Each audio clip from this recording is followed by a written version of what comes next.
तुम्ही आमदार झाल्याच्यानंतर गुंडगिरी वाढलेली आहे संगमनेरमध्ये. अंमली पदार्थ जे आहे तुम्ही आमदार झाल्याच्या नंतर संगमनेरमध्ये यायला लागले, की हप्तेखोरी अशा अनेक आरोप तुमच्यावर आहे. बाळासाहेब थोरातांनी किंवा त्यांच्या भाचेने सिद्ध करून द्यावा. फक्त कॅमेऱ्यासमोर बोलू नये, पोलीस स्टेशनला जावं, मागील वर्षाची आकडेवारी गुन्हेगारीची काढावी आणि मागील 5 वर्षाचीच, मी 40 जात नाही, मागील 5 वर्षाची फक्त आकडेवारी काढावी आणि संगमनेरकरांना सांगावी. संगमनेरमध्ये अवैध धंद्यांना राजाश्रय बाळासाहेब थोरात आणि त्यांचा भाचा देत होता. हुक्का पार्लर एक पदाधिकारी त्यांचा त्याचे स्वतःचे चालू होते. आपल्याला मी काही पुरावे दाखवू इच्छितो. 2 दिवसापूर्वी जे इथं मागील आठवड्यात MD ड्रग्ज प्रकरणात जी कारवाई झाली त्यातील आरोपी आहे सोहेल शेर मोहम्मद शेख.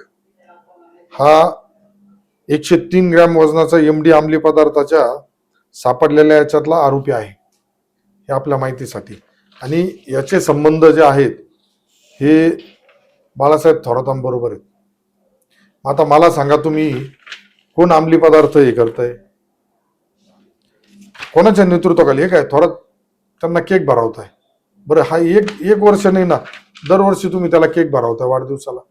याच्यामध्ये खूप मोठं रॅकेट दिसतंय, याच्यामध्ये खूप मोठा यांचा सहभाग दिसतोय.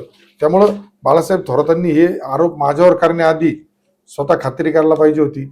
बाळासाहेब थोरातांनी ह्या आरोपीवरती गुन्हे दाखल झाल्यानंतर पोलीस स्टेशनला फोन करून पोलिसांना गुन्हा दाखल करू नये, त्याला अटक करू नका असा दबाव सुद्धा आणला होता, अशी आमच्याकडे माहिती मिळालेली आहे. त्यामुळं हप्तेखोरी, खंडणी, मी आमदार नव्हतो तेव्हा थोरात हेच आरोप करत होते माझ्यावर. काय झालं? जनतेने मला स्वीकारलं, त्यांना नाकारलं. कारण अमोल खताळ जे काम करतोय हे संगमनेरच्या तळागाळातील जनतेला माहिती. त्यामुळे यांचे जे राजकीय गुरु आहेत थोरातांना बनलेले, या तर थोरातांनी बदलले पाहिजे. पराभवानंतर तरी त्यांनी बदलले पाहिजे. माझ्यावर आरोप करून काही होणार नाही, सत्य लपणार नाही. याच्या पुढं माझी मागणी, आता मी मुख्यमंत्री साहेबांना भेटून आणि अधिवेशनामध्ये प्रश्न उपस्थित करणार आहे का माझ्या संगमनेरमध्ये हे जे MD ड्रग्ज येत आहे याचे पाळमुळं खांदायचे आणि याच्यामध्ये कोण राजकीय नेते सहभागी आहेत यांच्यावर सुद्धा कारवाई झाली पाहिजे, यांच्यावर गुन्हे दाखल झाले पाहिजे, यांचे नावं जाहीर झाले पाहिजे, अशी मागणी करणार आहे. बाळासाहेब थोरातच त्याला पाठबळ तर देत नाही ना, ही मला शंका आहे.